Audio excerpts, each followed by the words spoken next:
আবার একটি নতুন ভিডিওতে সকলকে স্বাগত। আজকে চলে এসেছি, আমাদের একটা ছোট্ট ফার্ম আছে যেখানে ছাগল, মুরগি, মাছ রাখা আছে চৌবাচ্চার মধ্যে।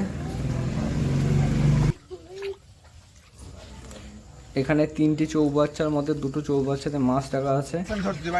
তার মধ্যে একটি চৌবাচ্চার জলের অবস্থা খুব খারাপ, জল চেঞ্জ করতে হবে, নাহলে মাছ মরে যাবে। জল ছাড়া হয়েছে, একটা একটা করে এবার মাছ ধরা হচ্ছে।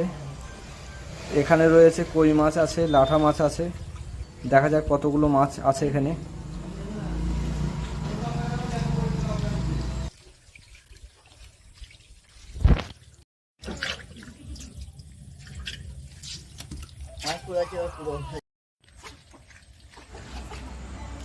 অনেক মাছ উঠেছে, আপনারা দেখতে পাচ্ছেন কই মাছগুলোকে।